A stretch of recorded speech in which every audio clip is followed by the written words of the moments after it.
श्री हरिवंश नाम नित कहो, नाम प्रताप नाम फल लहो, नाम हमारी गति सदा।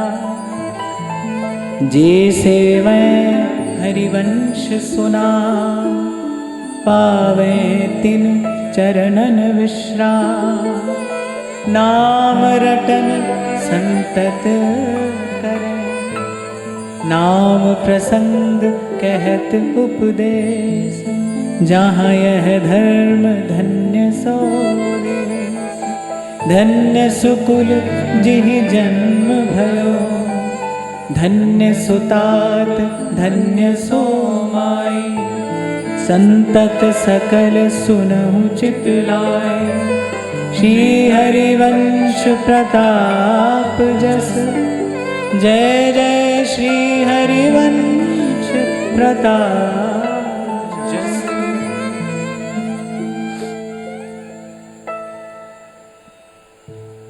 यहाँ प्रथम पंक्ति में ही श्री सेवक जी महाराज अपने मन की मंशा स्पष्ट कर देते हैं। सबसे पहले कह रहे हैं श्री हरिवंश नाम नित कहो। और क्यों कहना है? कह रहे नाम प्रताप नाम फल लहो। श्री ध्रुवदास जी ने भी ये बात कही है कि जब तक चित्त की वृत्ति सहज भजन की धारा में प्रवाहमान नहीं होती, तब तक मन यत्र तत्र अटकता रहता है, उलझता रहता है। सहज भजन की धारा अर्थात जब केवल भजन के लिए भजन किया जा रहा है। पूर्व में भी कभी हमने यहां से चर्चा की थी, मन किसके पीछे दौड़ता है? जिसको मूल्यवान समझता है, जिसको महत्वपूर्ण समझता है ना, मन जिसको मूल्यवान समझता है, जिसको महिमावंत समझता है, मन उसी के पीछे जाता है। ये जो संतों ने कहा ना, फिरा ना मन का फेर, इसका तात्पर्य क्या है? क्या अर्थ है इस पंक्ति का कि फिरा ना मन का फेर? लेकिन जब तक मन की दृष्टि में संसार का मूल्य है, जब तक मन की दृष्टि में संसार की कुछ महिमा है, जब तक मन की दृष्टि में संसार महत्वपूर्ण है, तब तक आप घर में रहो, आप यहां चले आओ, आप मंदिर में बैठो, कुछ भी करो आप, लेकिन आपकी चेतना की जो दिशा है वो संसार ही है, वो आपको वही दौड़ाएगा। मन का फिर जाना माने वो मन जो आज से पहले संसार को मूल्यवान समझ रहा था, संसार को महत्वपूर्ण समझ रहा था, अब वो नित्य और सत्य वस्तु का मूल्य समझ गया है।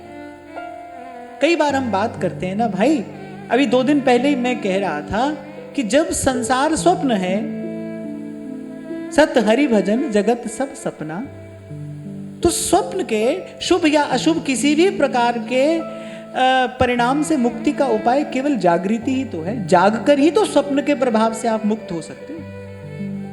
जाग जाना, और जाग जाना क्या है? बस केवल समझ लीजिए कि क्या है, बाजीगर को पेखनो और मिटत न लागे बार। मैंने क्या है, ये कैसा है? बोले अब है अब नहीं है, अब है अब नहीं है। आप सोचो कि एक क्षण के लिए कोई आपको कहे बैठ जाओ, आप बैठे फिर कहीं उठ जाओ, आप उठ जाए फिर कहीं बैठे, बैठ जाओ फिर कहीं उठ जाए, उठ जाओ। ऐसी स्थिति में क्या कभी किसी को विश्राम मिल सकता है? नहीं मिल सकता है। फिर ऐसे जो संसार पल पल बदल रहा है, अब है अब नहीं है, अब ऐसा है अब वैसा है, अब हाथ में है अब हाथ में नहीं है, अब अपना है अब अपना नहीं है, जो अपना था वो अब अपना है और अभी पराया हो गया है। अब देखो पल पल प्रतिपल सब कुछ तो यहां बदल रहा है, निरंतर बदल रहा है।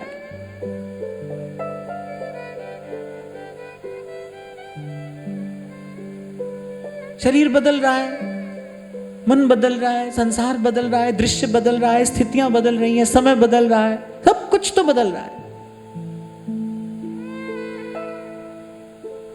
तो ऐसी किसी नित्य परिवर्तनशील, ऐसी किसी जो सदा एक क्षणभंगुर वस्तु है, अरे उसके पीछे लगकर किस प्रकार विश्राम पाया जा सकता है? अरे इसको समझ लेना है।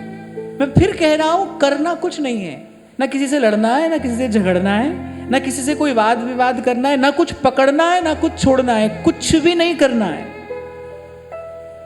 महाराज बाणी में एक बड़ी सुंदर बात कह रहे, आखण जोर चुपै नहीं जोर।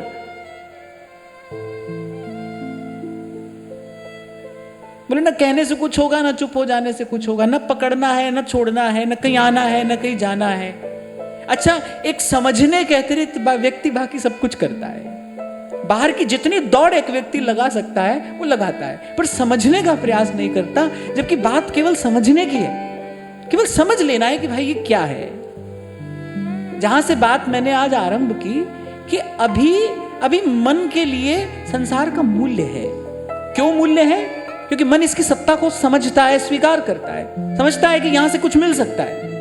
मूल्यवान का अर्थ, महत्वपूर्ण का अर्थ माने जहां से कुछ मिल सकता हो, जिससे हमारा कुछ हित साधन हो सकता हो, हमको जहां से कुछ थोड़े थोड़े बहुत सुख की आशा अभिलाषा हो। मूल्यवान वस्तु का ही तो आप संग्रह करके रखते हो ना भाई, समय आने पर ये काम आ जाएगी। माने जिससे अपने कुछ हित साधन की आशा हो, उसी को मूल्यवान समझते हैं। मैं एक एक शब्द का अर्थ स्पष्ट करता चला जा रहा हूं। हमारी दृष्टि में वही तो महत्वपूर्ण है भाई। हमको लगता है भाई हमारे काम का है, काम का है तो महत्वपूर्ण है ना, जो हमारे काम का नहीं वो हमारे कोई महत्व का भी नहीं है। तो जब तक ये लगता है ना भाई ये कुछ काम का है, यहाँ से कुछ काम बन सकता है, तब तक आप खूब लो माला और खूब यहाँ दौड़ो भागो। पर मन की गति तो वही है ना, वो तो बार बार उसी का स्पर्श जाके कर रहा है, उसी से लिपट रहा है जाकर। तो संत कह रहे हैं जब तक सहज भजन की धारा में ना पड़ जाए, माने भजन के लिए भजन हो, भजन के लिए भजन। तो यहां सेवक जी महाराज पहली पंक्ति में अपने मन की मंशा स्पष्ट कर रहे हैं। श्री हरिवंश नाम नित कहूं और नाम प्रताप नाम फल लो। भजन की कृपा से बस भजन भावना ही हमको प्राप्त हो। जैसे पहले मैंने कभी आपसे कहा ना कि आज भजन कर रहे हैं और प्रभु से प्रार्थना करो, प्रभु बस इसकी कृपा से कल भजन हो जाए और कल की कृपा से परसों।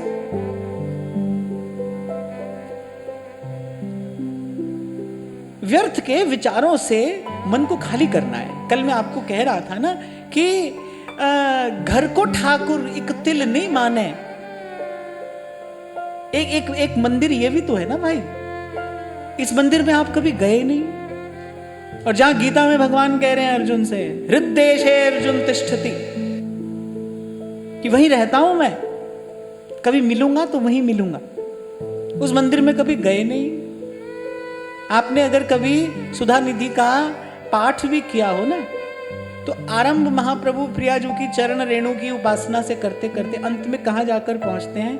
अंत में महाप्रभु वहां जाकर पहुंचते हैं कि बस सब कुछ भूल जाए मुझे, यमुना का किनारा हो, मेरे नेत्र मुंदे हो और अपने हृदय कमल पर आपके चरण कमलों को पधराकर और बस मैं आपकी सेवा परिचर्या करती हूं। सब छूट जाए, सब विस्मृत हो जाए, कुछ ना रहे, बाहर का ये जो सब पसारा है ये सब समाप्त हो जाए, मुझे किसी की स्मृति किसी की सुधि रहे ही नहीं।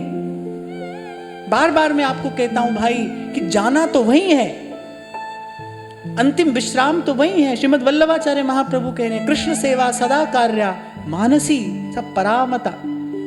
आपको प्रवेश तो वही करना है। इतनी सूक्ष्म उपासना है कि ये ऐसा अद्भुत, ये ऐसा अनुपम ये रस है, ये कहीं बाहर गली मोहल्ले में आपको मिलेगा, कहीं दौड़ भाग करके मिलेगा। इसलिए संत कह रहे हैं, चार चफेरे कानू टकरा मारना, जित्तियां हुईयां बाजियां कानू हारना, वेख ओ सोना हर हर दे विच वसदा, तेरियां ओ करतूतां वेख के हसदा। अब बड़े काम की बात कहते हैं, करे गवाची चीज ढंडोरा शहर विच, वे फर्क नहीं दिसदा तैनू अपने गैर विच, तेरे दिल विच बंद खजाना नूर दा, घर विच बैठा कर ले जलवा दूर दा, कहण सियाणे दिल है खाना रब दा, जे लब्बे ते यार खजाना लब्बा। कह रहे इस मंदिर की कभी सुध नहीं ली। यहां भी थोड़ी झाड़ पोंछ की आवश्यकता है, यहां भी थोड़ी झाड़ बुहारी चाहिए।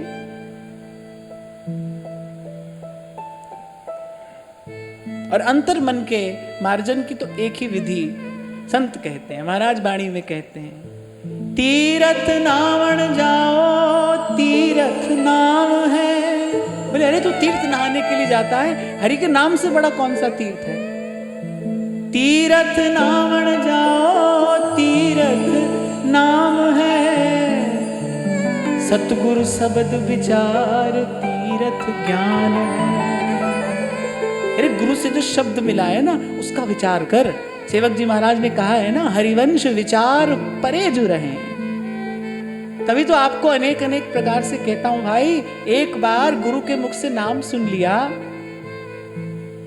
और अब भी आपके जीवन में दौड़ भाग है। देर मत करो, ये जो भूल हो रही है ना इसको इस त्रुटि को, इस भूल को तुरंत ठीक करो। हरि पद भज न विलंब कर, देर मत करो। ओ कोई ऐसो रे भगत जो माया ते रहत, एक अमृत नाम मेरे हृदय सिंचा। ओ कोई ऐसो रे भेटे संत, मेरी लाहे सगली चिंत, ठाकुर स्यों मेरा रंग ला। अरे आगे कहीं सेवक जी महाराज कहेंगे, श्री हरिवंश नाम रस झिले। जब भजन का रस आने लगता है, जो मैं आपको कहता हूं ना, अभी हमारे जीवन में नाम तो है पर नाम की खुमारी नहीं है, भजन तो है पर भजन का रस नहीं है, भजनानंद नहीं है जीवन में। कह रहे जब भजनानंद प्राप्त होता है, जब नाम का रस प्राप्त होने लगता है, कह रहे नाम रस झिले तो क्यों सोहे लोगन में मिले। बोले सब दौड़ भाग समाप्त हो जाती है। मैं ऐसा तो नहीं आपको कह रहा हूं कि हमको कुछ प्राप्त हो गया है, पर ऐसे ही नाम और धाम की कृपा है, सत्संग की कृपा है भाई।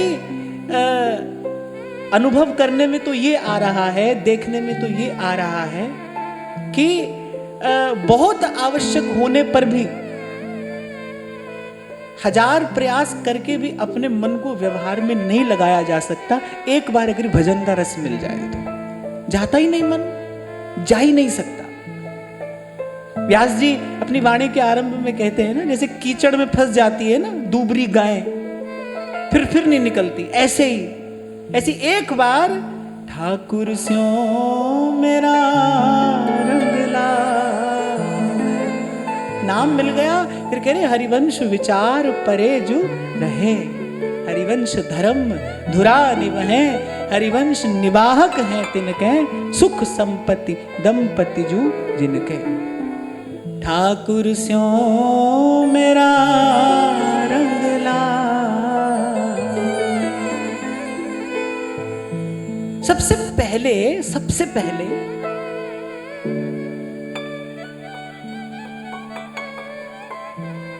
जो भूल सुधारनी है वो कहां सुधारनी है कि भाई हमको चाहिए क्या।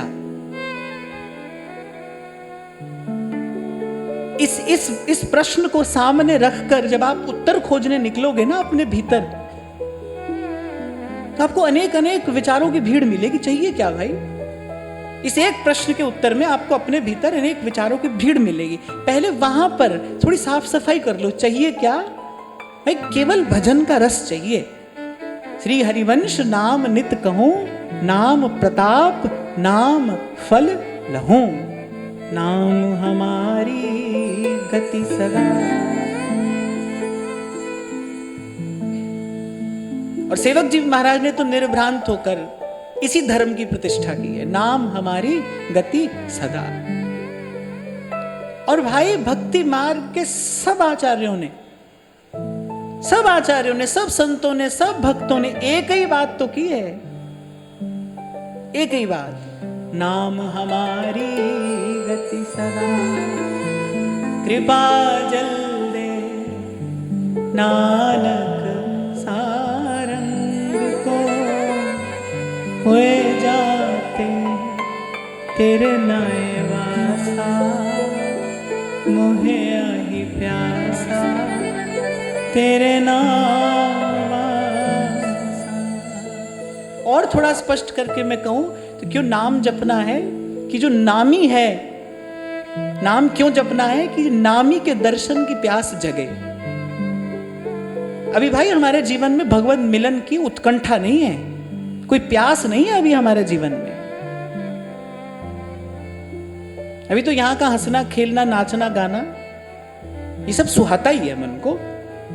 मैं कह रहा हूं ना आपको कि थोड़ा सा अगर भजन का रस मिल जाए, थोड़ा सा अल्प सा एक बिंदु अगर गुरु की कृपा से मिल जाए, तो भाई अनेक अनेक प्रयास करके भी व्यवहार की ओर अपने मन को ले जाया नहीं जा सकता। कभी पहले मैं आपसे कहता था, अगर आपका मन संसार में भी लगता है थोड़ा थोड़ा, और आपका मन थोड़ा थोड़ा भजन में भी लगता है, तो समझ लेना कि मन अभी संसार में ही है, क्योंकि भजन में लगने वाला मन संसार में नहीं लगता। संसार में लगने वाला मन तो 1000 बार लगेगा यहाँ, क्योंकि ये रस श्रेष्ठ रस है, उत्तम रस है, संसार के हर रस से गाढ़ा है, मीठा है, मधुर है। पर एक बार ये रस अगर किसी को मिला है, फिर सूरदास प्रभु काम धेनु तज छेरी कौन दुहे। लेकिन हमारा मन क्या है ना, हमारा मन बड़ा चतुर है, और चतुर होने के साथ साथ दुष्ट भी है। तो ऐसे ही हम अपने लिए कोई ना कोई बचने का रास्ता ढूंढ लेते हैं। भाई अभी तो घर में है, गृहस्थी में, अभी तो सब हमको करना है। अब बड़ी आश्चर्य की बात है कि देखो, जीव ने अपने संकल्पों से ही संसार को पकड़ रखा है। संसार ने नहीं पकड़ रखा है, आपने पकड़ रखा है। संसार ने आपको नहीं पकड़ा है। लो तुम आज मर जाओ, हो अगर कोई ऐसी सुविधा हो, मुझे तो पता नहीं है कि नहीं, कोई ऐसी सुविधा हो वहां से तुमको झांक कर देखने को मिले, थोड़ी देर रो धो कर सब वही खा रहे हैं पी रहे हैं सब, किसी ने नहीं पकड़ा है तुमको यहाँ पर, किसी ने भी नहीं। मैं बस यही कह रहा हूं कि करना कुछ नहीं है, किसी से कोई वाद विवाद नहीं करना है, कुछ पकड़ना छोड़ना नहीं है, केवल इस सत्य को समझ लेना है। भाई किसी ने हमको यहाँ नहीं पकड़ा है, आपकी किसी को आवश्यकता नहीं है, यहाँ पे किसी को भी नहीं है। इस भूल में तो आप रहना ही नहीं। यहां तो श्री राम और श्री कृष्ण आते हैं, अपना कार्य करके चले जाते हैं, संसार अपनी गति से चल ही रहा है, चल रहा है। तो आपकी यहां किसी को आवश्यकता नहीं है। इसी भ्रम भूल और भय से जीव ने अपने लिए ये बंधन निर्मित कर रखा है। बस मैं आपको ये कह रहा हूं कि बस विचार करके, इस ज्ञान का विचार करके, क्योंकि यही तीर्थ है। सतगुरु शब्द विचार तीर्थ ज्ञान है, तीर्थ नावण जाए तीर्थ नाम है। फिर इस बात का विचार करके और भीतर ही भीतर इस भ्रम से मुक्त हो जा, इस बंधन से मुक्त हो जा, जो बंधन तूने अपने गले में डाल कर रखा है, जिस बंधन से तूने अपने आप को बांध कर रखा है। मेरी बात थोड़ी कड़वी लग रही है, पर सच्ची बात है भाई, यहां किसी को आपकी कोई आवश्यकता नहीं है। आपको मैंने शायद सुनाई थी सच्ची घटना, मेरे जन्म स्थान की बात है, और शायद 19-20 बरस की उस बालक की अवस्था होगी, और वो बालक किसी रोड एक्सीडेंट में पधार गया। 3 या 4 महीने हुए होंगे, 4 महीने। 4 महीने के बाद उसके माता पिता मिलते हैं, और उसका पिता कहता है माता की ओर संकेत करके कि इसको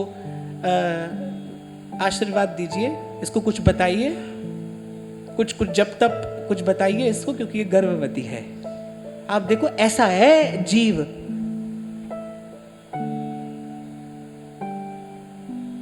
और आज आप उनको जाकर देखो, वो हंसते हैं, खेलते हैं, नाचते हैं, गाते हैं, सब तो करते हैं। बड़े से बड़ा दुख हो यहां पर रोना केवल अपने दुख का है, किसी के दुख का नहीं है। केवल अपने दुख को जीव रोता है, अपने स्वार्थ को जीव रोता है। तो अपने मन को ऐसी ऐसी दुर्बल भावनाओं से सदा सदा के लिए संसार का बंधक मत बनाकर रखिए, और ये मत सोचिए कि कल कर लेंगे। ऐसा करने वाला तो कभी साधक हो ही नहीं सकता कि भाई कल निवृत्त हो जाएंगे और कर लेंगे। सकहीं तो सब परपंच तज, और कब कहने जही नाम अनि मंगल लोक तिहूं, हरि पद भज न विलंब करो। देर मत कर, कल नहीं होगी, कल नहीं होगी। भाई मैं तो अपनी आंख से देख रहा हूं, अपनी आंख से देख रहा हूं, शरीर जर्जर हो रहा है, शरीर में सामर्थ्य नहीं है, शरीर जर्जर हो गया है। लेकिन मन की उमंग देखो, मन में उमड़ती विषय वासनाएं देखो, देखकर भय लगता है। इसलिए कहता हूं जिसकी युवा अवस्था शुद्ध रहेगी उसी की वृद्धावस्था सिद्ध होगी जाकर। तो आप कल पर तो बात टालना ही नहीं। तीव्रेण भक्ति योगेन भजेत पुरुषम परम। गुरु के ज्ञान का चश्मा पहनकर माया को देखोगे ना, तो आपको लगेगा कि जिनको अपना समझकर अपने हृदय से चिपटा रखा है ना, वही भगवान की माया है। इसीलिए मैं कह रहा हूं किसी ने बांधा नहीं है, आप बंधे हैं। रस्सी तो जड़ है ना, चेतन की सत्ता के बिना उससे किसी को बांधा नहीं जा सकता। रस्सी पड़ी पड़ी थोड़ी बांध लेगी किसी को, कोई बांधेगा ना रस्सी को, कोई चेतन चाहिए ना। ऐसी जो संसार का बंधन है वो आपके कारण है, उसकी सत्ता भी आपसे है। और इसी ज्ञान का विचार करना तीर्थ में स्नान करना है, क्योंकि मन का जो अहमता और ममता का कलुष है वो तो इसी तीर्थ में स्नान करने से धुलेगा ना। इसीलिए कह रहे हैं सतगुरु शब्द विचार तीर्थ ज्ञान है।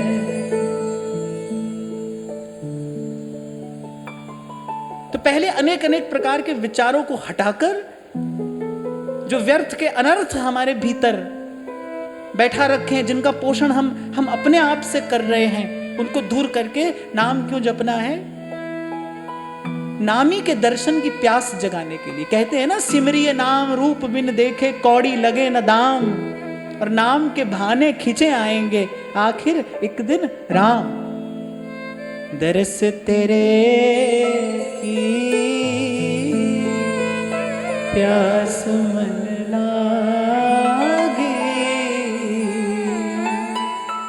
दरस तेरे की प्यास मन लागे, सहज आनंद भयो बैरागी। दरस तेरे प्यास मन लागे। इसीलिए संत हंस देते हैं कभी कभी, कहते हैं जल बिच मीन प्यासी, सुन सुन आवत हासी। अपनी भूल का, अपनी मूढ़ता का, अपने अज्ञान का कारण किसी और को समझ के और वृथा ही व्यर्थ ही किसी से राग का और किसी से द्वेष का बंधन बांधे और जीव दुख पा रहा है। बैठे बैठे मुक्त हो जाओ आप, बैठे बैठे कुछ नहीं करना है। मैं यहां बैठा लो ये बात बस। कुछ दिन पहले आपसे मैंने कहा था ना कि स्वामी जी शरणानंद जी महाराज की वाणी में मैंने पढ़ा, वो कह रहे भाई संसार से छुटकारा पाना है ना, तो बस निष्काम भाव से इसकी सेवा कर दो, इससे छुटकारा हो जाएगा। निष्काम भाव से सेवा माने जिसकी सेवा करो बदले में उससे कुछ चाहो नहीं।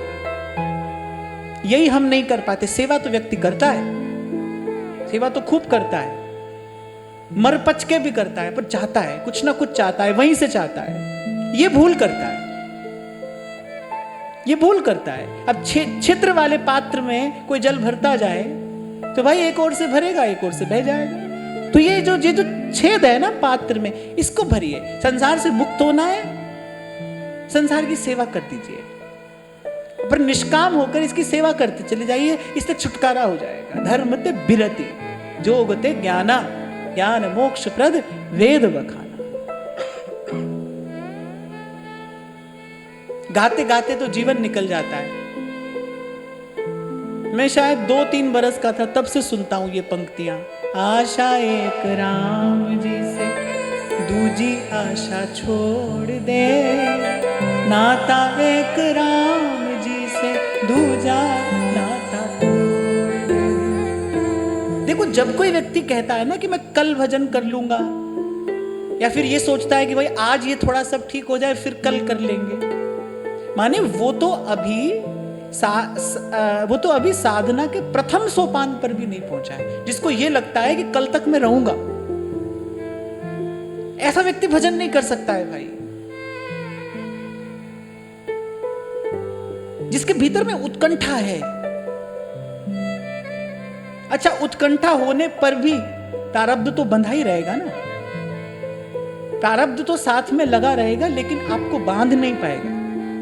अगर आपके भीतर भजन करने की लालसा होगी ना, अगर आपके भीतर प्यास होगी, अगर आपके भीतर उत्कंठा होगी, वो जो भगवत विरह जन्य जो पीड़ा है, जो ताप है, वो संसार का कोई रंग आप पर नहीं चढ़ने देगा। जैसे अग्नि में कुछ भी डालो वो अग्नि हो जाता है ना, स्वाह हो जाता है, ऐसे ही जिसके हृदय में भगवत विरह की वेदना की अग्नि जल रही है, उस पर संसार का कोई रंग नहीं चढ़ता है। प्रारब्ध तो उसका रहता है, आता जाता रहता है। जो सुख दुख लगी रहे देह सो, मिट जाई अरुलोक बढ़ाई। देखो भाई, श्री सेवक जी महाराज का प्रागट्य उत्सव है, और कुछ वाणी का आधार लेकर हम कुछ चर्चा चिंतन करें, पर इसका प्रसाद क्या मिले? नाम प्रताप नाम फल लहो। सेवक जी ने पहली पंक्ति में बता दिया है कि भाई इसका लक्ष्य उद्देश्य क्या है। नाम प्रताप नाम फल लहो।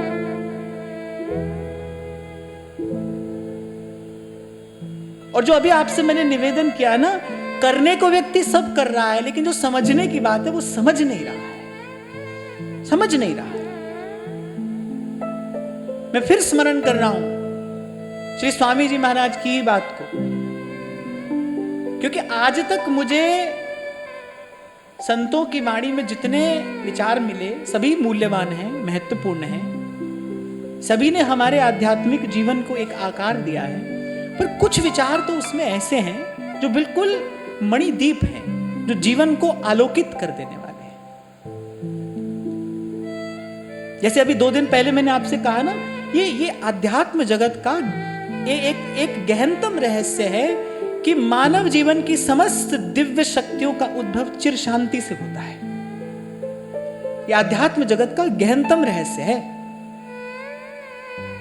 चिर शांति क्या है? जब एक योगी समाधि में पहुंचता है और उसका मन निर्विचार हो जाता है, निर्विकार होता है, तभी तो उस योगी में समस्त दिव्य सिद्धियों का प्रादुर्भाव होता है। समाधि तक पहुंच जाने के बाद तभी तो उसमें उससे दिव्यता का संचार होता है, और फिर वो दिव्यता लोक कल्याण का संपादन करती है। चिर शांति, गीता में श्री कृष्ण उसे स्थित प्रज्ञ कह देते हैं, जिसकी प्रज्ञा स्थित हो गई है, दोलायमान नहीं है, चंचल नहीं होती, अब सुख दुख से हिलती डुलती नहीं।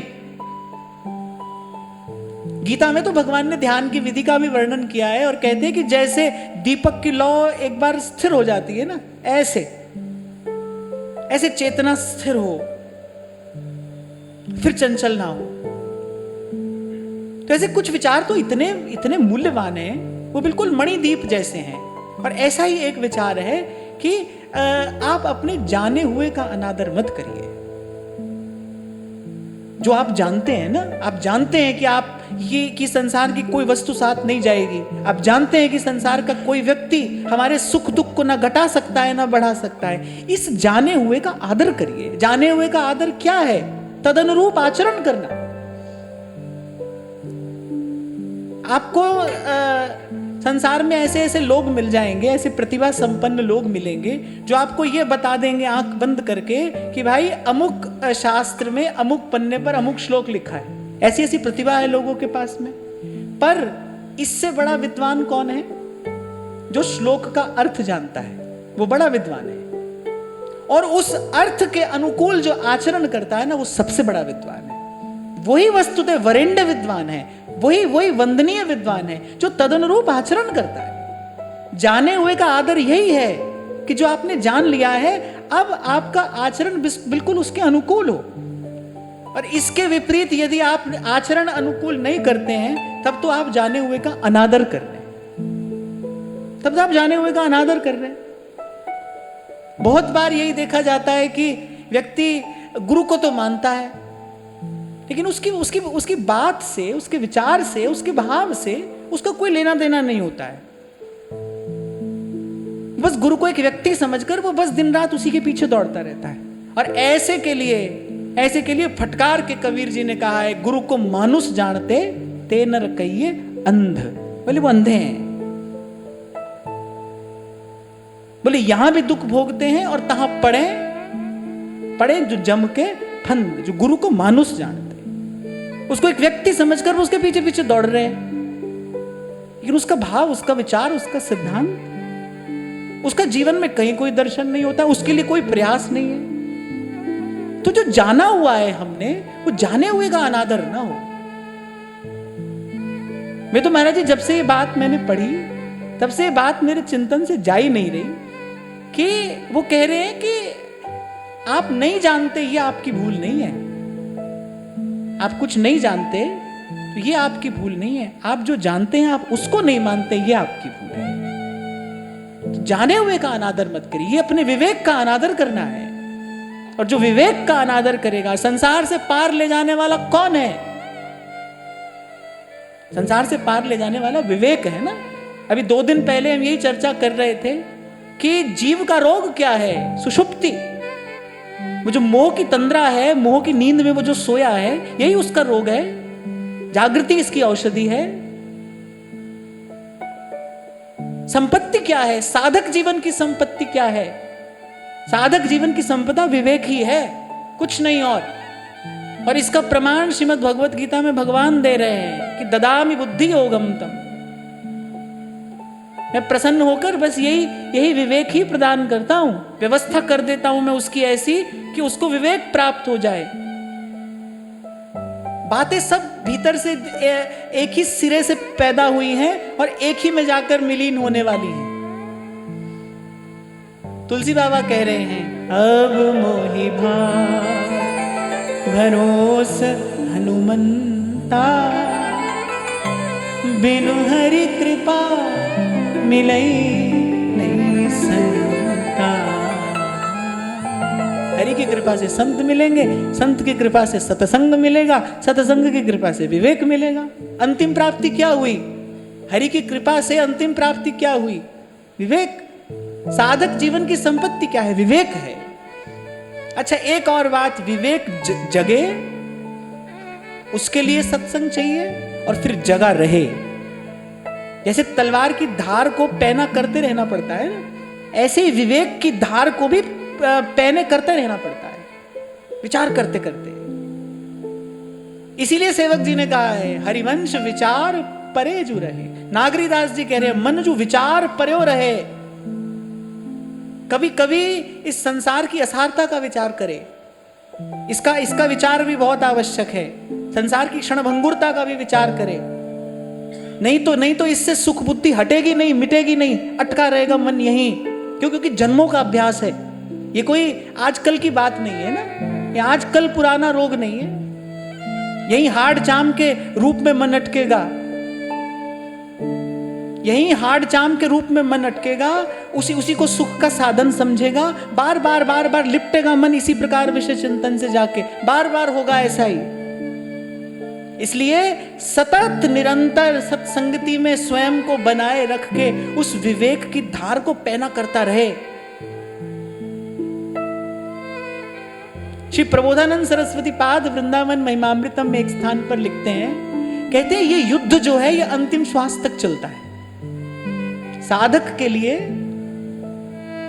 अंतिम श्वास तक ये युद्ध है। शायद इसीलिए संतों ने कहा होगा, भक्ति करे कोई सूरमा, जाति बरन कुल हो।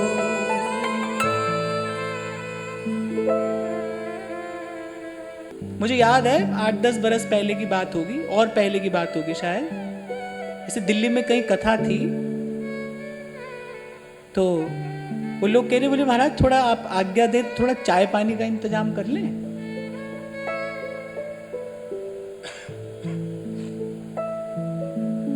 मैंने कहा कौन पिएगा चाय? बोली नहीं, ऐसे बैठे बैठे थक जाते हैं लोग, थोड़ा बीच में जाके चाय पी लेंगे। मैंने कहा ये सब गधा पच्चीसी करने के लिए नहीं आता हूं मैं, करने वाले लोग करते होंगे।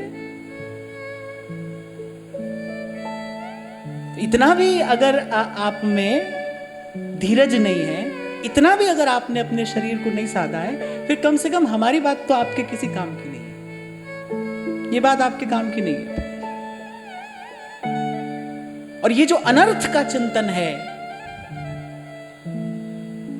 इसी से हमारे अंतर्मन की शांति निरंतर भंग हो रही है। और यहां हमको कितना सुंदर समाधान मिल गया कि भाई शक्ति का विकास तो शांति से होता है, सामर्थ्य का विकास शांति से होता है। भजन करने के लिए जो सामर्थ्य चाहिए, आपको याद हो मैंने कुछ दिन पहले आपको कहा था, तब मेरे पास ये शब्द नहीं थे। मैंने आपसे निवेदन किया था कि जब तक आपके हृदय में संतोष नहीं होगा, भजन भाव में आप प्रवेश नहीं कर सकते। संतोष माने शांत चित्त, भाई जो मिला है पर्याप्त है, कोई शिकायत नहीं है, कोई किसी से शिकवा नहीं है, मांगा जाची नहीं है, संतोष है, धन्यवाद है, बस वहां से मंगलाचरण किया जाता है भजन भाव का।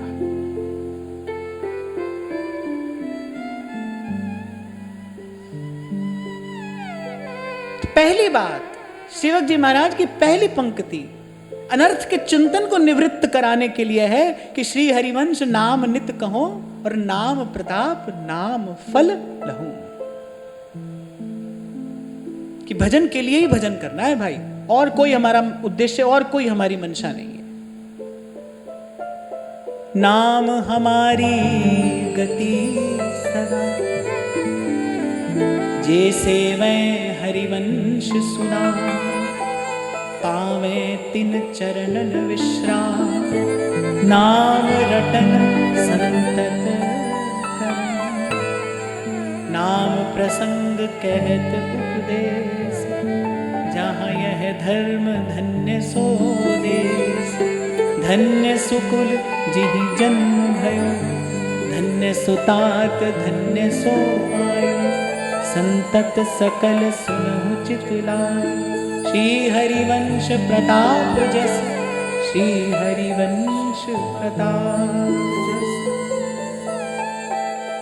कि जहां ये धर्म है वो देश धन्य है, इस धर्म को धारण करने वाला धन्य है, उसने जिस कुल में जन्म लिया है वो कुल धन्य है, उसके जननी और जनक धन्य है।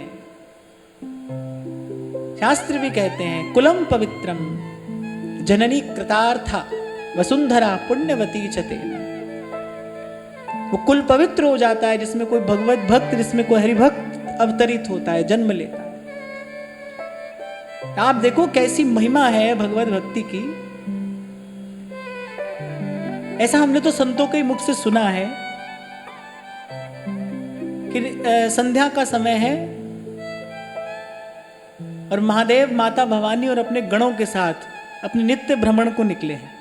इसीलिए हमारे यहाँ संध्या के बेला को इष्ट और आराध्य के वंदन के लिए रखा गया है, क्योंकि उस समय त्रिभुवन के जो गुरु हैं वो भ्रमण के लिए निकलते हैं। उस समय अगर कोई जीव अनर्थ चेष्टा करता हो तो उसके जीवन में भयंकर आसुरी वृत्तियों का प्रादुर्भाव होता है संध्या के समय, क्योंकि भूत भावन भगवान उस समय भ्रमण के लिए निकलते हैं। और अगर अनर्थ का चिंतन करता हो तो उसकी ये गति होती है। और ऐसे ही उस समय यदि कोई भगवत भजन करता हो, कोई अपने प्रभु के सामने बैठकर सुंदर सुमधुर कीर्तन कर रहा है, फिर महादेव प्रसन्न होते हैं।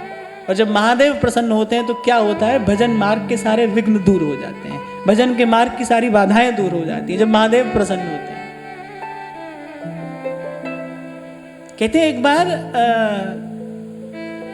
महर्षि मार्कंडे ऐसी भगवत आराधन में तन्मय हो रहे थे। संध्या का समय था और महादेव माता पार्वती और अपने गणों के साथ भ्रमण पे जा रहे थे। तो जगदम्बा के मन में उन महर्षि को देखकर बहुत वात्सल्य का भाव उमड़ा।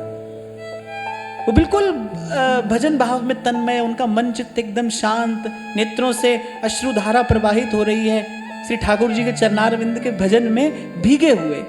तो जब जगदम्बा ने उनको देखा तो उनके मन में जैसे बालक को देखकर कभी कभी माँ के हृदय में दुलार उमड़ आता है ना, ऐसे जगदम्बा के मन में वो वात्सल्य भाव उमड़ आया महर्षि मार्कंडेय को देखकर। महादेव को रोककर उन्होंने कहा कि आप तो कुछ भी दे देने में समर्थ हैं, आप इनका भजन भाव देखिए, इनके पास चलिए और मेरी इच्छा है कि इनको कुछ देकर चलिए। महादेव क्या कहते हैं, कह रहे यद्यपि इनको हमसे किसी भी वस्तु की आवश्यकता नहीं है, बोले श्री हरि की भक्ति पाकर ये पूर्ण काम हो चुके हैं, हमारे पास ऐसा कुछ भी नहीं है जो हम इनको दे सकें। ये महादेव के शब्द है, श्रीमद् भागवत का 12 स्कंद, बड़ा सुंदर प्रसंग है। और महादेव क्या कहते हैं, पर फिर भी क्यों चलते हैं इनके पास, अयम हि परमो लाभो नृणाम साधु समागमः। बोले लेकिन संत का दर्शन और संत का संग, बोले ये परम लाभ है, तो इनको कुछ देने के लिए नहीं, अपितु इनके पास जाने से हमको ये लाभ होगा, ऐसे परम भागवत का दर्शन होगा, उनसे कुछ वार्तालाप हो जाएगा। अयम ही परमो लाभो नृणाम साधु समागमः, ये महादेव की श्रीमुख उक्ति है श्रीमद् भागवत में। बोले इसीलिए थोड़ा लाभ हमको मिल जाएगा, इसलिए इनके पास में चलते हैं। वहां जगदम्बा के लिए कुछ देते चलिए, बोले इनको देने के लिए हमारे पास कुछ नहीं है, इनके हृदय में श्री हरि के चरण कमल विराजमान है, ये पूर्ण काम है, ये चिर तृप्ति को प्राप्त कर चुके हैं, कुछ नहीं चाहते ये। हाँ पर इनसे मिलना, इनसे थोड़ी वार्ता, पर इसमें हमारा लाभ है। अयम ही परमो लाभो नृणाम साधु समागमः, ये भगवान के भक्त और भगवत भक्ति की महिमा है। तो ही सेवक जी महाराज कह रहे हैं, धन्य सुकुल जिहि जन्म भयो, धन्य सुतात धन्य सोमाई, संतत सकल सुनहु चित लाई, श्री हरिवंश प्रताप जस, श्री हरिवंश प्रताप। और जिसने इस ऐसे अद्भुत निष्काम हित के धर्म को अपने जीवन में धारण किया है, अरे उसके सौभाग्य का तो क्या कहना है।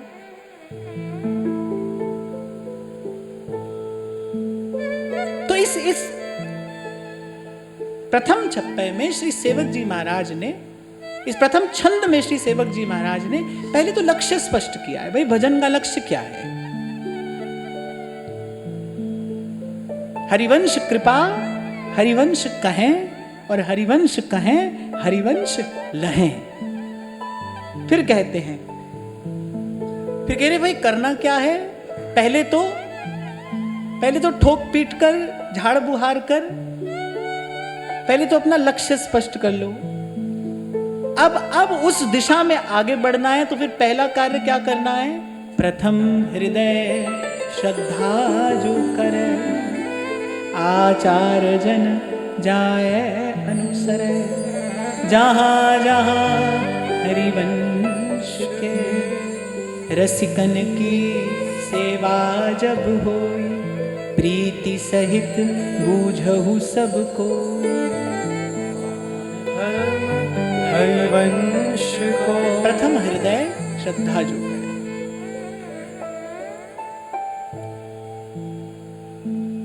श्री गीता जी में भगवान ने भी अर्जुन से यही कहा, श्रद्धावान लभते फलम तत्परः संयतेन्द्रियः, श्रद्धावान को फल मिलता है।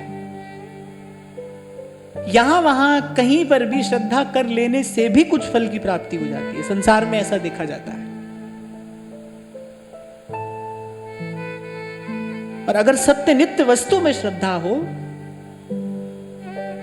तो वो तो निश्चय ही सत्य और नित्य वस्तु की ही प्राप्ति कराती है। कह रहे प्रथम हृदय श्रद्धा जो करे। फिर मैं अपने छोटे से अनुभव से बात कह रहा हूं कि श्रद्धा जो है ना, वो दैवी संपत्ति है, कि दैवी संपत्ति है और मनुष्य अपने प्रयास से इसको प्राप्त नहीं कर पाता है, इसको अर्जित नहीं कर सकता है।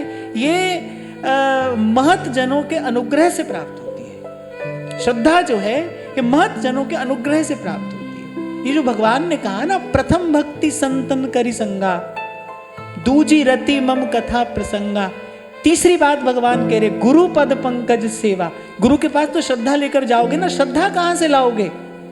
कहने श्रद्धा कहां से मिलेगी? प्रथम भगति संतन करी संगा, दूजी रति मम कथा। महाराज वाणी में कहते हैं, मुक्त भुगत जुगत तेरी सेवा, जित तू आप करावे, ताहा बैकुंठ जहाँ कीर्तन तेरा, आपे सरधा ल्यावे, आपे सरधा ल्यावे। पहले गुरु के शरण में जाने को कहना चाहिए था ना, पहला ही काम है, पर भगवान कह रहे ना ना, तीसरा सोपान है वो। तो पहले तो संत के पास जाए, संत के मुख से कुछ हरि का रस श्रवण करे, वो अंतर मन के मल धोएगा, कह रहे तब श्रद्धा का फूल खिलेगा। इसलिए मैंने कहा कि भाई ये दैवी संपत्ति है, आप पे श्रद्धा ल्यावे, बड़ा उज्जवल भाव है ये श्रद्धा। मैंने कहा ना, यहां वहां कहीं भी श्रद्धा हो जाए तो भी व्यक्ति को कुछ मिल जाता है। संसार में आज देखने में आ ही रहा है ना, कहां कहां व्यक्ति अपनी श्रद्धा लगा रहा है, पर कुछ तो भाई उसको मिल ही रहा है ना। संसार की वस्तुएं भले क्यों ना मिल रही हो, ये चमत्कार किसका है? ये किसी विभूति का, किसी सिद्धि का चमत्कार नहीं, ये मानव मन की श्रद्धा का परिणाम है। श्रद्धा जहां हो जाए, और वही श्रद्धा, यही बात तो श्री गीता जी में भगवान ने कहा ना, जिसकी भूतों में श्रद्धा हो जाती है वो भूतों को पाता है, जिसकी प्रेत में श्रद्धा हो गई वो प्रेत को पाएगा। और भगवान ने ये भी कहा, भगवान ने कहा भाई जो जो जहां जहां जिसका भजन कर रहा है, कर तो वस्तुतः हमारा ही भजन रहा है, पर अज्ञान पूर्वक कर रहा है। जो जिसको भजता है उसको पाता है। ये किसका परिणाम है, ये किसका फल है? श्रद्धा का फल है। अब आप देखो कि हमारी श्रद्धा किसमें है। अच्छा, श्रद्धा की जब बात आए तो कोई केवल अन्य देवी देवताओं की बात ही नहीं हो रही है। कभी कभी हमारी धन में श्रद्धा होती है, कभी कभी सुंदर रूप में हमारी श्रद्धा होती है। आपको स्मरण हो, कभी मैंने कहा था यहां से कि आप यहां श्रवण करने के लिए आते हो तो थोड़ा देखना, टटोलना, इसका विचार करना कि भाई कहीं ऐसा तो नहीं केवल स्वर संगीत का माधुर्य या कोई और कारण आपको यहां पर लेकर आता है, या आप वस्तुतः सद्विचार ग्रहण करने के लिए आते हो।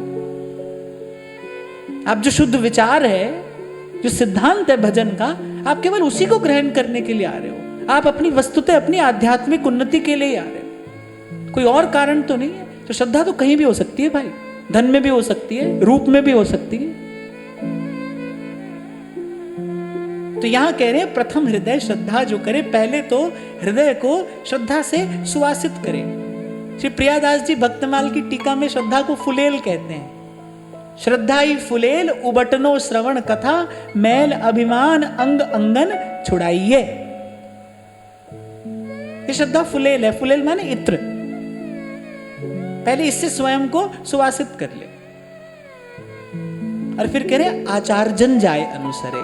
वो श्रद्धा कहीं यहां वहां जाकर न लगा दे।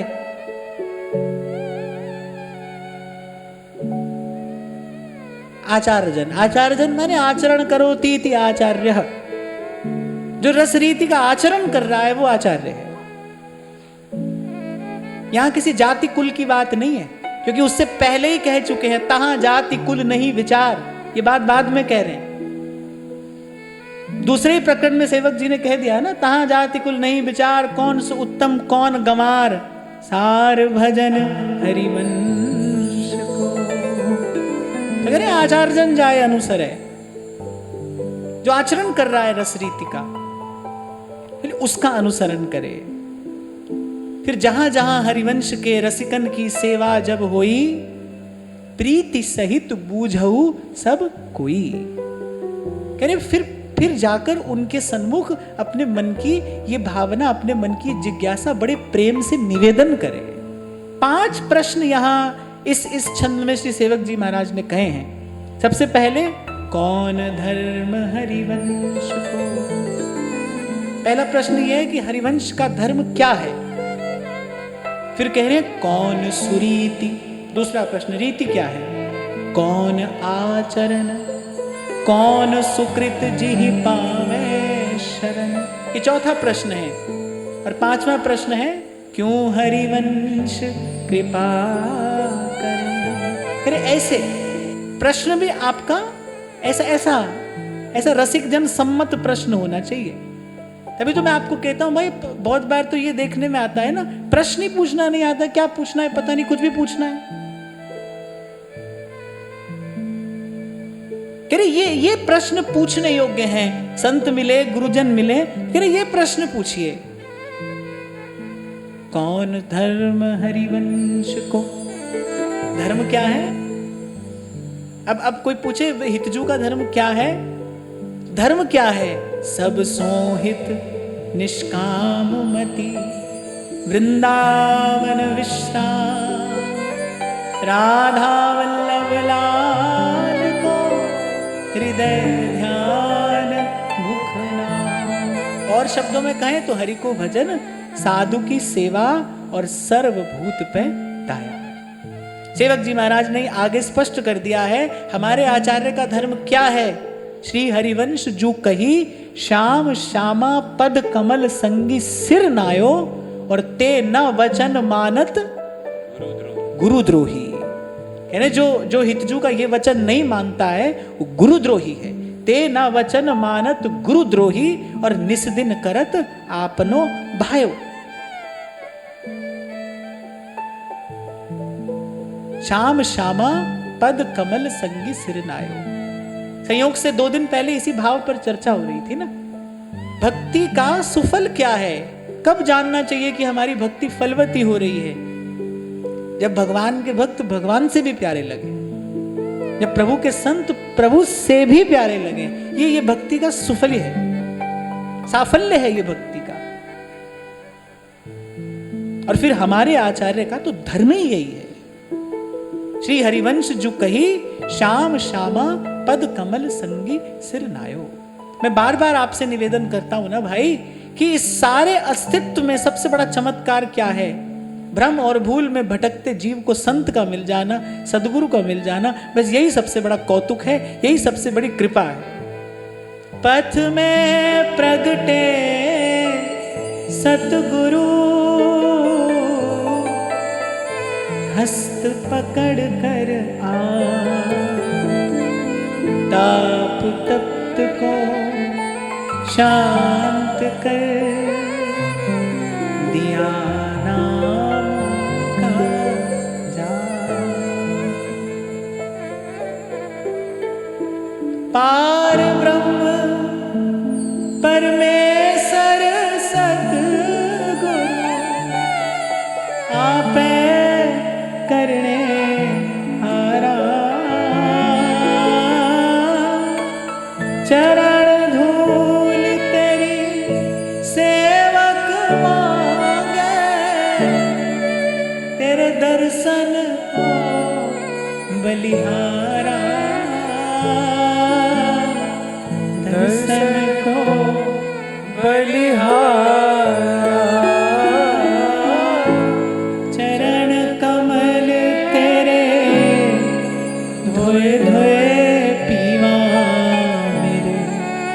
सतगुरु दीन दयाला,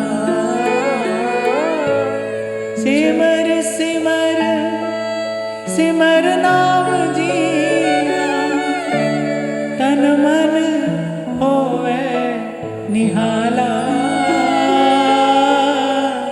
सतगुरु दीन दयाला, गुरुपुरा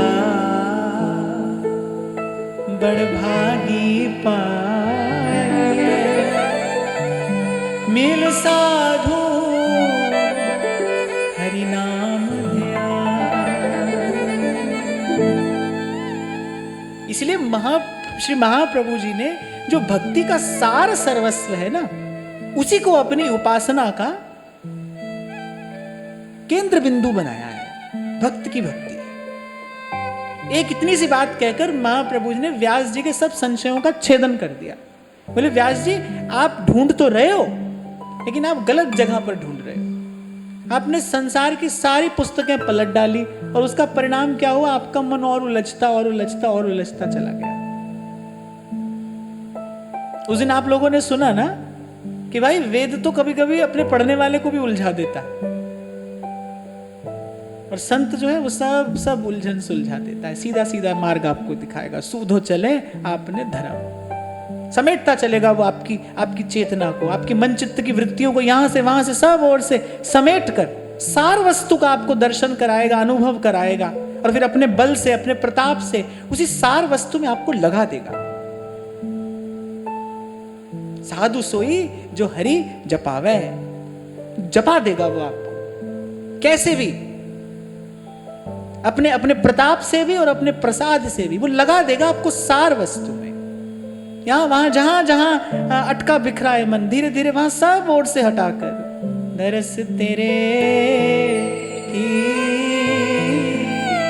प्यास मन लागे, प्यास जगा देगा वो आपके भीतर।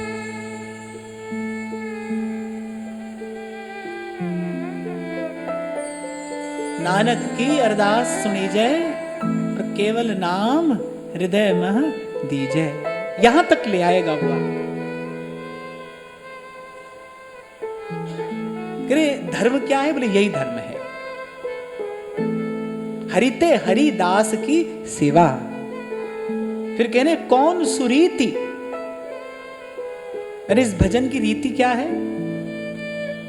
भोर भय से सांझ ढरे तक सेवा को ही नेम है। ये सुंदर रीति है। 8 पहर उच्छिष्टामृत भुक्तवैव चरितम शिणमं स्तवैव स्मरन् पाराम्भोज रजस्तवैव विचरन् कुंजस्तवैवालयान् गायं दिव्य गुणस्तवैव रसदे पश्यं तवैवाकृतिं श्री राधे तनुवांग मनोभिर्मलैः सोहम तवैवाश्रितः।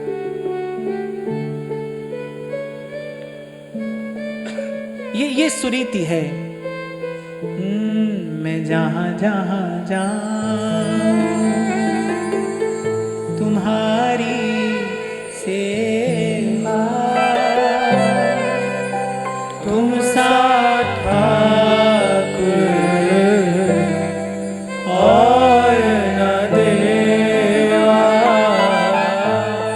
मोहि मन क्रम वचन तुम्हारी आशा, ऐसी भक्ति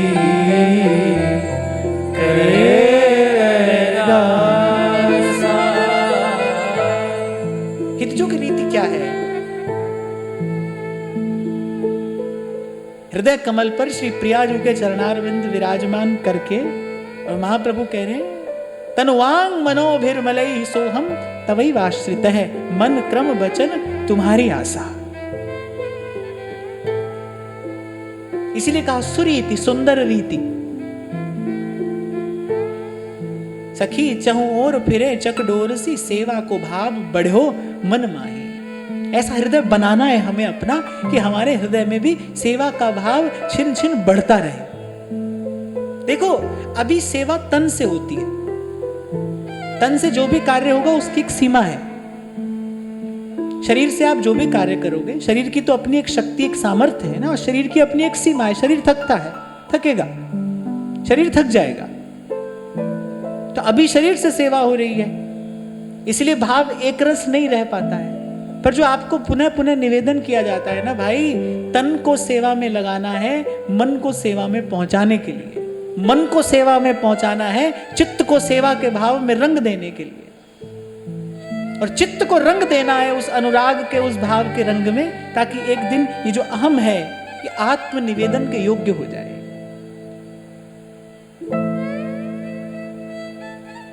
नाम जपते जपते जपते जपते फिर ऐसी स्थिति आती है जब केवल नाम ही रह जाता है, जपने वाला भी नहीं रहता।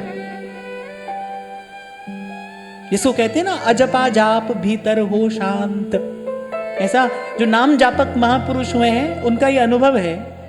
फिर एक समय ऐसा आता है जब जब जप भी शांत हो जाता है। किसमें शांत होता है? नाम जप नहीं रह जाता है, केवल नाम ही रह जाता है। न जपने वाला रह जाता है और न कुछ और, फिर कोई क्रिया नहीं रह जाती है, कोई वृत्ति नहीं रह जाती है, केवल नाम ही रह जाता है। इसीलिए आरंभ में ही मैंने आपको निवेदन किया कि भाई नाम जप क्यों करना है, कि नामी के दर्शन की प्यास जगे। जिसका नाम जप रहे हैं उसके रूप के दर्शन की ललक लालसा जगे, क्योंकि लालसा ही उसको प्रकट करने वाली है। लालसा ही उसको प्रकट करने वाली है। 10 वर्ष की अवस्था, 10-12 वर्ष की अवस्था, रास मंडल पर जाकर पड़े हैं ध्रुवदास जी। श्री हरिवंश श्री हरिवंश श्री हरिवंश कहते। अब कुछ और नहीं चाहिए, कुछ नहीं चाहिए अब और। दरस तेरे की प्यास मन लागे। विवश कर दिया ना उस लालसा ने, उस उत्कंठा ने, उस प्यास ने। करुणामयी ने पूछा है कौन कौन पुकार रहा है। अच्छा, जैसे जैसे प्यास बढ़ी ना वैसे वैसे वो स्वर स्पष्ट हुआ। 3 दिन बाद कान में जाकर वो स्वर पड़ा, श्री जी के कान में 3रे दिन जाकर वो स्वर पड़ा।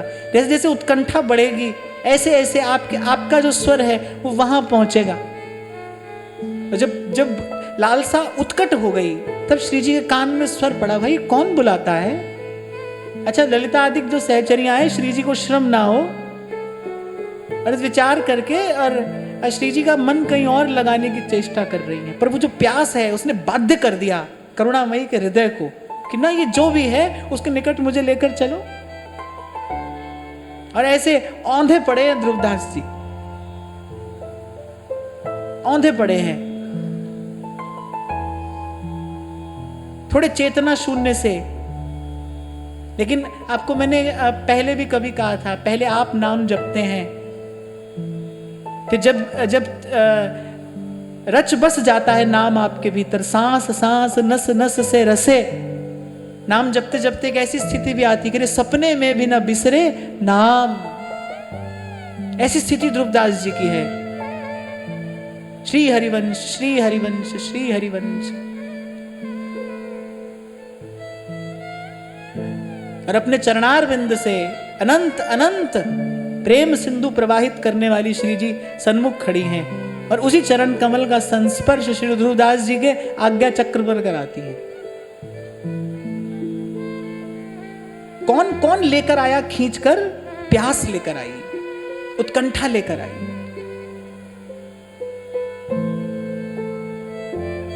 कोई शिकायत करने की बात नहीं है किसी से। देखो अपने जीवन में, देखो ऐसी कोई प्यास है? कुछ भी नहीं है। अभी तो जीवन में ऐसा कुछ भी नहीं है। खा रहे हैं, पी रहे हैं, मौज ले रहे हैं अभी तो। बल्कि संसार की मौज मिलती है तो लगता है श्री जी की बड़ी कृपा है। यहां कुछ मिल जाए तो ऐसा लगता है ना, भाई चलो बड़ी श्री जी की बड़ी कृपा है। तो अभी तो भाई यहां का आनंद ले रहे हो, लो जब तक लेना है लो। पर हम तो यहां इस उत्कंठा की बात कर रहे हैं। ये विवश करती है प्रभु को प्रकट होने के लिए, बाध्य कर देती है प्रभु को ये उत्कंठा, ये प्यास। कहते हैं पत्ता भी हिलता है, हवा चलती है, पेड़ का पत्ता हिलता है, और शबरी कभी यहां देखती है राम आ गए, कभी वहां देखती है राम आ गए, अरे राम आ गए, अरे अब आते ही होंगे। है उसका पूरा जीवन प्यास हो गया। शबरी का पूरा जीवन ही प्यास हो गया। अगर फिर प्रभु को आना पड़ता है, फिर आना ही पड़ता है। इसे कहते हैं अनर्थ निवृत्ति। जब प्रभु के अतिरिक्त और सारी आशाएं, कामनाएं, वासनाएं निवृत्त हो जाएं, यही अनर्थ की निवृत्ति है। साधन क्यों करना है? प्रभु को पाने के लिए साधन नहीं है, अनर्थ की निवृत्ति के लिए साधन है। जो व्यर्थ का हमारे जीवन में आ गया है ना, व्यर्थ का जो है वो अनर्थ है, उस अनर्थ की निवृत्ति के लिए साधन है। वो तो आने को तैयार बैठे, वो तो आपकी कुटिया में जिस दिन एकांत देखेंगे चले आएंगे, स्वयं द्वार खटखटा देंगे। अनर्थ की निवृत्ति इसके लिए साधन है। फिर कह रहे कौन आचरण, कह रहे निष्कामता इस उपासना का आचरण है। जो भी करना है निष्काम मति, यह आचरण है। और फिर कह रहे कौन सुकृत जिहि पावे शरण, किसको इनकी शरण मिलती है, किसको? तो इसका उत्तर तो व्यास जी ने दिया है, जब रसिकन कृपा करी तब पाए हरिवंश, जब हरिवंश कृपा करी मिटे व्यास के संग। जब रसिकन कृपा, कभी प्रभु की कृपा से भाग्य उदय हो और बस ऐसे ही जीवन में कोई कोई रसिक संत आ जाए। आप देखो जिस जिसको हितजू मिले रसिक संतों की कृपा से ही मिले। व्यास जी के पास नवलदास जी पहुंचे, सेवक जी के पास वृंदावन से रसिक संतों की मंडली पहुंची। जहां जहां कहीं जीव हितजू के शरणागत हुआ, किसकी कृपा से? रसिकों की कृपा से। इसीलिए सेवक जी कह रहे हैं, या रस को साधन नहीं कोई, एक कृपा ते जो कछु होई, सो कृपा उपजै की भांति, रसिकन संग फिरै दिन राति। इसलिए कभी शायद कोई उत्सव था, मैंने आपसे कहा था श्री जी के सन्मुख जब भी होइए ना भाई, हाथ जोड़कर अपना आंचल फैलाकर प्रार्थना करके श्री जी से यही कहिए कि रसिकन संग फिरो दिन राति। ये जो मन पलटेगा, मन सन्मुख होगा प्रभु के, ये उन्हीं की कृपा से होगा। यहां जब पूछ रहे हैं ना कौन सुकृत जिहि पावे शरण, तो समय ही इतिहास ही इसका प्रमाण दे रहा है। किसको हितजू की शरण मिली? जिसके जीवन में कोई रसिक संत आया, उसको आचार्य चरण मिले, उसको सद्गुरु मिले, इसके जीवन में कोई रसिक संत आया। इसलिए आरंभ में मैंने आपसे कहा कि जो पहली बात ही सेवक जी ने कही ना, श्रद्धा, ये कहां से लाओगे भाई? कहां से मिलेगी ये श्रद्धा? कह रहे प्रथम भक्ति संतन करी संगा। अच्छा, एक बात की आवाज इस वाक्य से और आती है। कह रहे संतन करी संगा, माने करिए, उठिए, इसके लिए थोड़ी मेहनत करिए, थोड़ा पुरुषार्थ करिए। कह रहे कौन सुकृत जिहि पावे शरण, जिस पर रसिक संतों की कृपा होगी, कह रहे उसका मन इस ओर देखेगा ना, उसका मन इस ओर देखेगा। और फिर अंत में कहते क्यों हरिवंश कृपा करें। अगर कोई उन तक पहुंच भी जाएगा, अगर कोई उनके द्वार तक पहुंच भी गया, तो क्यों हरिवंश कृपा करें? तो इसका उत्तर भी श्री सेवक जी महाराज ने मंगल गान में दे दिया है। भक्ति हित जे शरण आए, द्वंद दोष जो सब हटे। श्री प्रबोधानंद सरस्वती पाद ने वृंदावन महिमामृतम में मौन अप्रत्यक्ष रूप से, क्योंकि महाप्रभु की आज्ञा थी कि ये जो आपने हमसे दीक्षा प्राप्त की है, ये रहस्य संसार के सामने प्रकट न हो, क्योंकि तुम सन्यासी, हम हैं गेही। आप सन्यासी हैं, मैं गृहस्थ हूं, और एक गृहस्थ सन्यासी को दीक्षा कैसे दे सकता? तो प्रबोधानंद सरस्वती पाद ने मौन रहकर महाप्रभु की अद्भुत स्तुति की है।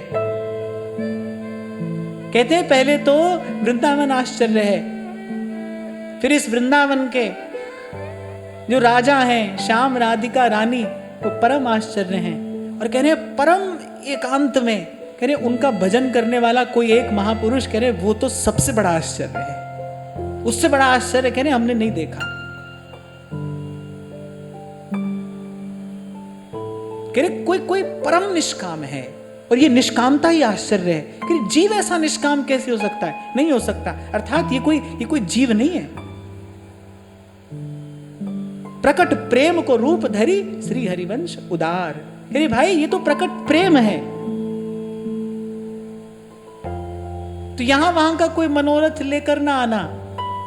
भक्ति हित जय शरण आए, द्वंद दोष जो सब घटे। कह रहे जो विशुद्ध भक्ति की इच्छा, भक्ति की कामना लेकर इनके चरणारविंद की शरण ग्रहण करेगा, कमल कर जिन अभय दीने, करम बंधन सब कटे।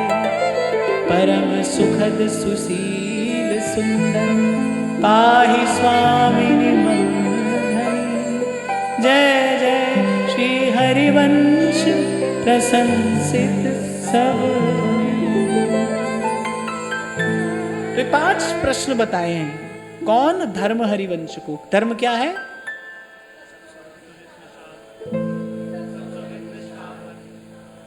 श्री हरिवंश जो कही, श्याम श्यामा पद कमल संगी सिर नायो। ये हिरजू का धर्म है। और कौन सुरीति? सेवा। श्री जी के चरणारविंद को हृदय कमल पर विराजमान करके, जागृत स्वप्न सुषुप्तिषु स्फुरतु में राधा पदाब्ज छटा, निरंतर श्री जी के चरणारविंद का ध्यान करते हुए फिर युगल की सेवा। और कौन आचरण? निष्कामता। निष्कामता यहां का आचरण है कि किसी की भी सेवा कर रहे हैं हम, संसार में कर रहे हैं, व्यवहार में कर रहे हैं, या फिर प्रियालाल की सेवा कर रहे हैं, पर निष्काम होकर। मैंने आपको कुछ दिन पहले शायद कहा था ना, बहुत अच्छी पंक्ति मैंने कहीं पढ़ी कि whenever I am doing something good, I am not doing it to please anyone else. This is between me and my God. ये मेरे और मेरे प्रभु के बीच की बात है। किसी से कोई आशा, किसी से कोई प्रत्युत्तर की कामना न लगाते हुए निष्काम होकर सेवा, यही आचरण है। कौन? सुकृत जिहि पावे शरण, जिन पर किसी रसिक संत की कृपा हो गई है। किसी रसिक संत का कृपा पात्र जीव यहां इनके चरणों तक पहुंचेगा, और फिर इनके चरणों तक पहुंचकर ये क्यों कृपा करेंगे? भक्ति हित जे शरण आए, द्वंद दोष जो सब घटे। कमल कर जिन अभय दीने, कर्म बंधन सब कटे। आज की वार्ता यहीं श्री जी के चरणों में निवेदन करते हैं। महाराज श्री के चरणों में प्रणाम। आप सबके हृदय स्थित प्रभु को